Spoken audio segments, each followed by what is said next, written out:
नमस्कार। मैं हूं अनुराग श्रीवास्तव और आप देख रहे हैं लोकमत हिंदी। आपने फिल्म दृश्यम को देखी। अजय देवगन अपने जुर्म को छुपाने के लिए बार बार कहता हुआ नजर आता है कि कल 2 अक्टूबर है, याद है ना। इसी तरीके से 2015 में जब दृश्यम रिलीज हुई थी तब भी अजय देवगन कुछ इसी तरीके के शब्दों का इस्तेमाल करता हुआ नजर आता है। अजय देवगन फिल्म में कहता है कि मैं तो सिर्फ एक चौथी फेल आम आदमी हूं। इसी तरीके की कहानी यदि रियल लाइफ में उतर कर आ जाए तो पुलिस के लिए कितना मुश्किल हो जाता है कि उसका इन्वेस्टिगेशन करना, उस जुर्म का पता करना। लेकिन मध्य प्रदेश की पुलिस की हम यदि बात करें तो इसी तरीके की बेस्ट इन्वेस्टिगेशन जो है यहाँ की पुलिस के द्वारा की गई है और ऐसे ब्लाइंड मर्डर का खुलासा हुआ जिसके सुराग मिलना बेहद मुश्किल हो गया था। और कई बार तो ऐसे मौके आते हैं जब पुलिस इस पशोपेश में होती है कि आखिर इस मर्डर का सुराग कहां से तलाशा जाए। लेकिन मध्य प्रदेश की पुलिस की तारीफ न सिर्फ मध्य प्रदेश में बल्कि केंद्रीय स्तर पर भी हो रही है, क्योंकि बेस्ट इन्वेस्टिगेशन करने पर केंद्रीय गृह मंत्रालय की तरफ से 2 पुलिस कर्मियों को सम्मानित करने का फैसला लिया गया है। 2 अफसरों को चुना गया है। अनिल वाजपेयी जी जो अभी लोकायुक्त में हैं, डीएसपी के पद पर हैं, लेकिन कोलाब में थाना प्रभारी रहते हुए इन्होंने एक ऐसे मर्डर का खुलासा किया जिसके लिए इनको अब अवार्ड के लिए चुना गया है। खुद अनिल वाजपेयी जी हमारे साथ मौजूद हैं। आखिर वो कौन सा रोचक किस्सा था या वो क्राइम था जिसका पता लगाने के लिए खासी मशक्कत करना पड़ी, हम खुद वाजपेयी जी से जानेंगे। सर, आपने जब मर्डर हुआ, क्योंकि हमने भी सुना कि जब उस समय मर्डर हुआ था तो जो तार थे वो मिलते हुए नजर नहीं आ रहे थे। 4 साल का मासूम था जिसका अभी जला शव आप लोगों ने बरामद किया था। लेकिन मर्डर किसने किया, इसका सुराग किस तरीके से हासिल किया आप लोगों ने और कैसे ये पूरे मर्डर का खुलासा हो पाया था? नमस्कार, मैं अनिल वाजपेयी हूँ। जी। ये मर्डर वाकई में बहुत रोचक इन्वेस्टिगेशन रही मेरे लिए, मेरे जीवन की। हमें जब शाम के समय में सूचना मिली, हमारे यहाँ इनके जो मृतक था उनके दादाजी आए थे रिपोर्ट करने के लिए।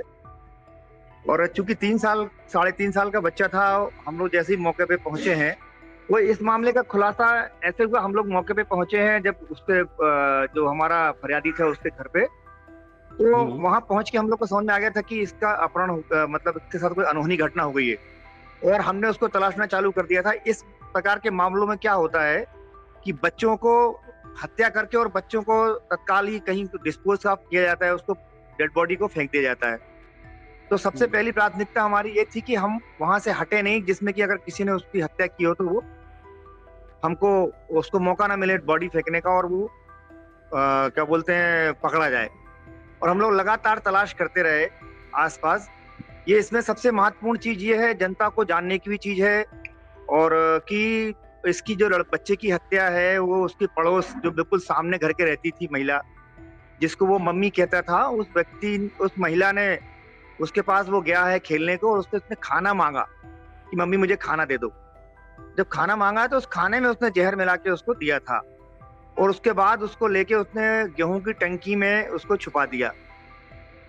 गेहूं की टंकी छुपा दिया और चूंकि हमारी लगातार वहां दबिश बनी रही, हम लोग लगातार वहां तलाश करते रहे, तो उसको बच्चे को कहीं डिस्पोज ऑफ करने का मौका नहीं मिला। और तीसरे दिन सवेरे उसने मौका देख के बच्चे को बगल में एक खंडहर था उसमें उसको ले जाके और डाल दिया और उसको जलाने की कोशिश की, जला नहीं वो। हम लोग फिर तलाश कर रहे थे तो हमको कुछ बाहर गेहूं के दाने डले हुए मिले, तो हम लोगों ने उस गेहूं के दानों का पीछा करते हुए जब हम लोग गए हैं और हमने देखा कि उस घर से बास आ रही है और उस घर में जब हमने ताला तोड़ के उसको निकाला खंडर से तो खंडर में डेड बॉडी मिली। और फिर जब डेड बॉडी में भी गेहूं के दाने लगे हुए थे और उन गेहूं के दानों से हम उस महिला के घर पहुंचे और उससे पूछताछ की, तो उसने फिर इस बात को स्वीकार किया और अपना जुर्म स्वीकार कर लिया उसने। बड़ी रोचक कहानी थी, इतनी कम शब्दों में मैंने बताया। लेकिन जो 3 दिन का जो समय था, हम लोग ऊह पो में थे कि और भगवान से मनाते भी थे कि हे भगवान बच्चा जिंदा मिल जाए। छोटा सा बच्चा था, माँ बाप की, घर वालों की, उनकी जो कष्ट थी, पीड़ा थी, उनको देखी नहीं जा रही थी हम लोगों से। लेकिन भगवान को मंजूर नहीं था कि हम उसको कर पाते, क्योंकि तत्काल ही उसने जैसे ही गुमा था शाम के टाइम, और उस बच्चे को उसने जहर देके और उसी समय खत्म कर दिया था। तो इस कारण हम बच्चे को जिंदा तो नहीं होता है, लेकिन उसको हम उसकी पर्याप्त मात्रा में सजा दिलवा पाए हैं। और ये एक छोटी सी कहानी थी जो मैंने आपको बताई। तो सर क्या जो आरोपी महिला थी, क्या उसने शुरुआत में जुर्म कबूल लिया था, या उसके लिए भी आपको कुछ ब्लफ वगैरह करना पड़ा, या फिर कुछ प्रेशर दिखाना पड़ा? नहीं, जैसे ही हम लोग वो गेहूं को, शुरू में तो उसने जुर्म स्वीकार नहीं किया था, लेकिन वो, हम्म। अब वो रहता ना जैसे, वैसे तो गेहूं जो होते हैं, कोई भी अनाज के दाने दो एक जैसे नहीं होते हैं। लेकिन वो हम्म। जो हम बाहर से गेहूं लेके आए थे, तो उसको बताया कि ये देखो गेहूं तुम्हारी टंकी की गेहूं ही है, और तुमने यहाँ किया वो। क्या होता है, जो अ, अपराधी, मतलब आदतन अपराधी नहीं होता, तो वो थोड़ा जरा से में सामने आ जाता है, वो समझ जाता है कि यार इससे हम बच नहीं पाएंगे। तो वो महिला थी, तो उसने तत्काल स्वीकार कर लिया। और उसके बाद फिर लगा हमको कहीं ना कहीं उसको भी अपराध बोध था कि उसने छोटे से बच्चे को इस प्रकार से घटना की है। और मैं अपने परिवार में ही बताता हूँ ये बात कि अड़ोसी पड़ोसियों से अगर हम थोड़ा बहुत, अगर क्या बोलते हैं, उनको चढ़ाते रहते हैं या उनके टोंट कसते रहते हैं, तो ये टोंट कसने का नतीजा था इस बच्चे का मर्डर होना। बिल्कुल अनिल जी, लेकिन कई बार ऐसा होता है कि जो आदतन अपराधी होता है वो बड़े शातिर तरीके से क्राइम को अंजाम देता है। कभी कोई ऐसा भी किस्सा आपकी जिंदगी में आया, यानी पुलिस सेवा काल के दौरान ऐसा कोई किस्सा आया जब आपके लिए वो मुश्किल खड़ी हो गई हो? बहुत सारे किस्से आए हैं श्रीवास्तव जी, बहुत सारे। मतलब ऐसे मर्डर आए हैं कि उसका अपहरण करके, दोस्त के भाई का अपहरण करके ले जाके एक रीवा में अपहरण हुआ था, उसको ले जाके एक क्योंटी का जलप्रपात है, उस जलप्रपात हम्म। में फेंक दिया। हम्म। और फिर हम लोग गए तो उसकी डेड बॉडी की बरामद की, और उनसे पूछताछ, उन्होंने, जो लोग हमारे साथ घूम रहे थे उन्होंने मर्डर किया था। फिर उनसे हम्म। पूछताछ की तो बड़ी मुश्किल से उन्होंने बताया। तो इटारसी में एक हम्म। मर्डर हुआ था, उसमें उसने अपने मालिक की जो रखेल थी उसका मर्डर किया था। वो 2 महीने तक हमारे साथ घूमता रहा, और फिर जब 2 महीने बाद हमको समझ में आया, हमने उससे पूछताछ की, तो उसने फिर स्वीकार किया जुर्म। और मतलब बहुत सारे मेरे 98 का भर्ती हूं मैं, 98 से लेके आज हम्म। तक में मैंने बहुत सारे मर्डर के इन्वेस्टिगेशन की। और बहुत मील का पत्थर है मेरे दिमाग में, उनकी बहुत सारी छवियां हैं, सुनाऊंगा तो सुबह से शाम हो जाएगी।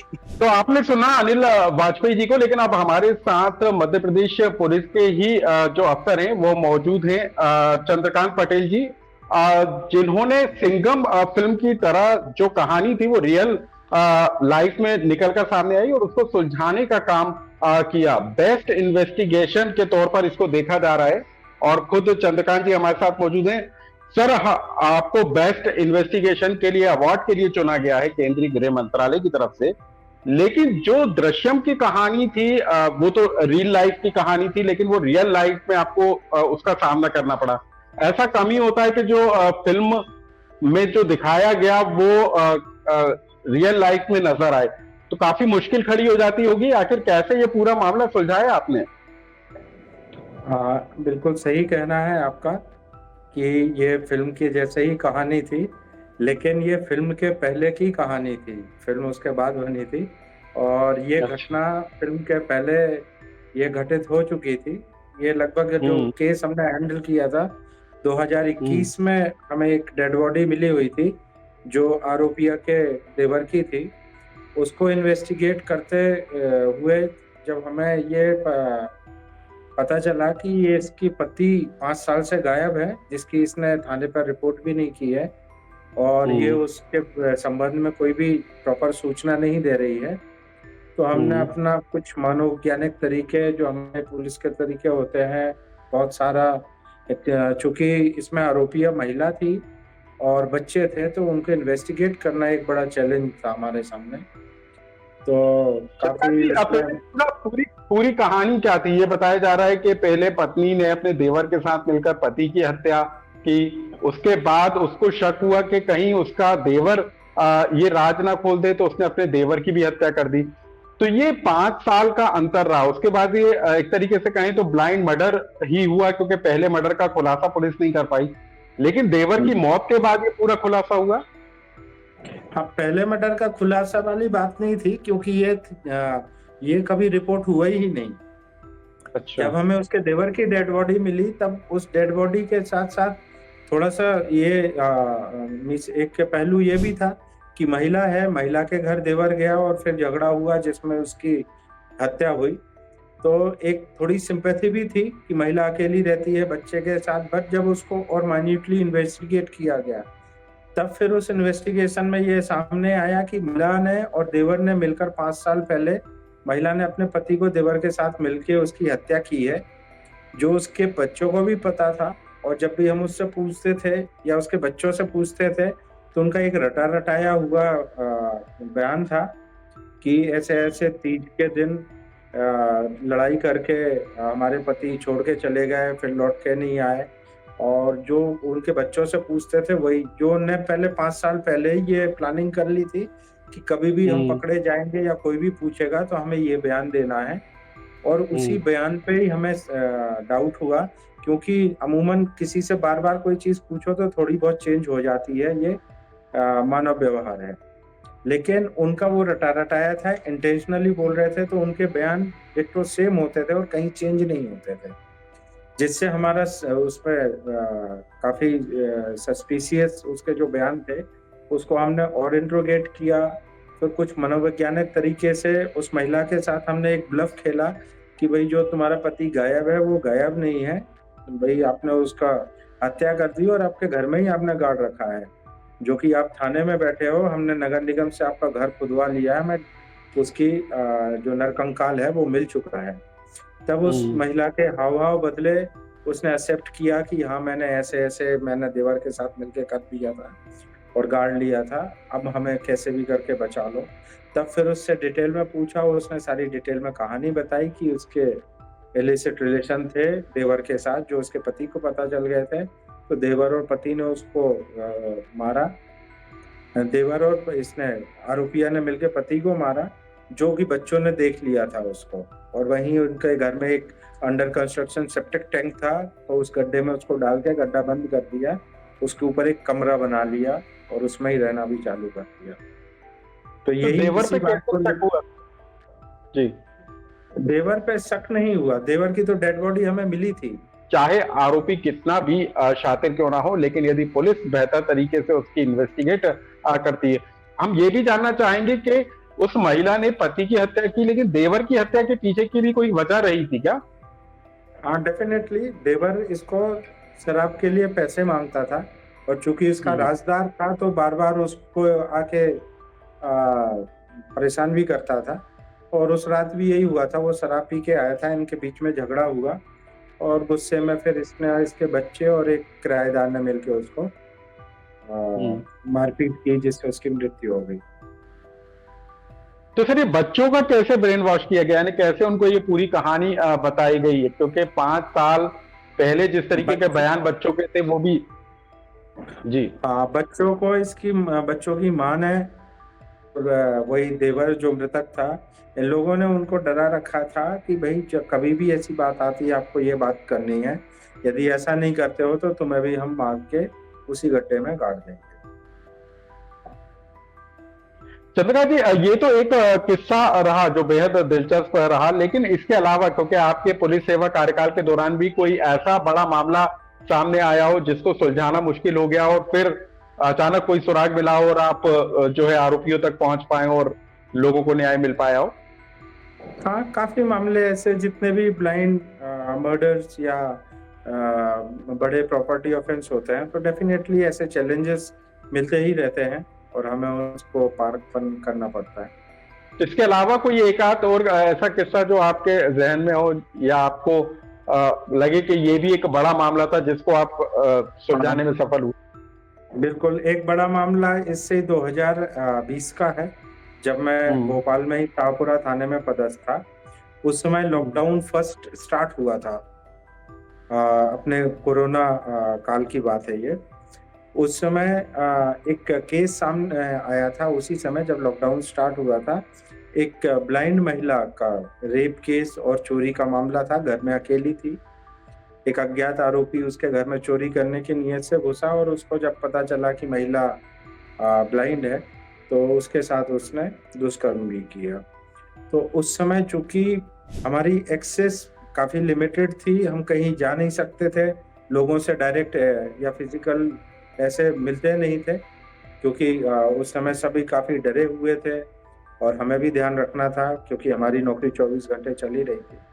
तो उस समय भी ये केस हमने थोड़ा-सा मतलब टेक्निकल और डेफ़िनेटली उसमें चैलेंजेस ये थे कि हमारी जो फरियादियाँ थीं, वो देख नहीं थ सकती थी, नेत्रहीन थीं, तो उनसे हमें जो क्लू मिले थे बहुत लिमिटेड थे।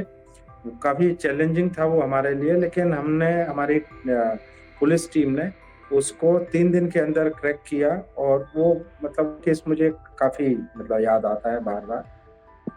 तो सर किस तरीके से आपने उसको क्रैक करने में सफल हुए आप? उसमें हम पहले तो टेक्निकल उसमें एक मोबाइल चोरी भी गया था, जो थोड़ा बड़े अलग तरीके से इस्तेमाल हुआ था, जो जनरली होता नहीं है। तो वो उसको हमने ट्रेस किया था। उसके बाद जब आरोपियों को हमने टारगेट कर लिया था, तो पकड़ने के लिए हमारी पूरी पुलिस टीम पूरे सेफ्टी गियर्स के साथ जाती थी, पीपीई किट पहनती थी, मास्क पहनती थी, सैनिटाइज़र यूज़ करते थे और हम कोशिश करते थे कि भई एक-दूसरे से मतलब फिज़िकल टच ना हो। आरोपियों को हम पकड़ के भी लाए, जब हमने उनको इंट्रोगेट किया, तो डेफ़िनेटली हुँ, उस समय तो हमें थोड़ा-सा उनके साथ मतलब जब इंट्रोगेशन कर रहे थे तो फिज़िकल कॉन्टैक्ट में आना ही पड़ा और उस हुँ, समय बाद में जब उनका मेडिकल कराया गया तो कुछ संदिग्ध उसमें कोरोना पॉज़िटिव भी आए थे, जिसमें हमारे जो मेरी टीम थी, उसमें भी हमें डाउट हुआ कि यार हम शायद हम भी इन्फेक्ट हो गए होंगे। तो हम लोग उस केस को सॉल्व करने के बाद 1 हफ्ते तक क्वारंटाइन भी रहे थे। और उसमें से हमारे एक साथी बीमार भी हुए थे, लेकिन हुँ। ठीक हो गए थे वो। तो सर आरोपी को कैसे ट्रेस किया था? सिर्फ मोबाइल के ज़रिए? आरोपी को मोबाइल के ज़रिए और हमारी जो पुलिसिंग होती है, लिंक से लिंक जोड़ के उसकी जो आरोपी का हमने इससे स्थापित किया था, चूँकि महिला दृष्टिहीन थी, तो हमने कई संदिग्धों को उनकी आवाज़ सुनाई जिसको वो डिनाई करती रही। जब असल आरोपी हमें मिला, उससे मोबाइल जब हमें जब्त हुआ उसका, तो हमारे पास चैलेंज यही था कि यदि जो फरियादियाँ हैं, वो यदि इनकी आवाज़ नहीं पहचान पाई तो हमारे लिए और बड़ा चैलेंज बढ़ जाएगा कि हम प्रूफ़ कैसे करेंगे। लेकिन बिल्कुल। उनने एक बार में ही जब उसकी आवाज़ की शिनाख्ती कराई गई तो उसको पहचान भी लिया और अच्छे से हमारे एविडेंस भी कलेक्शन हुआ फिर उसमें।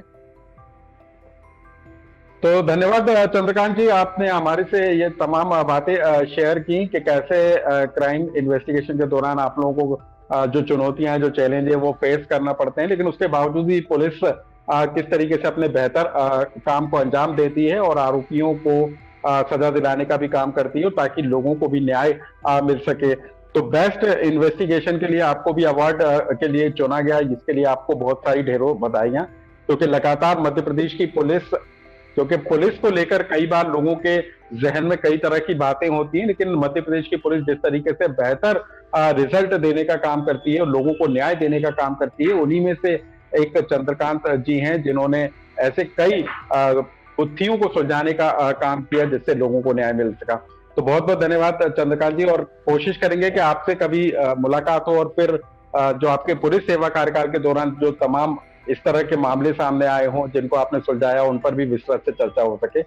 आप हमारे साथ जुड़े ज़रूर। इसके लिए धन्यवाद।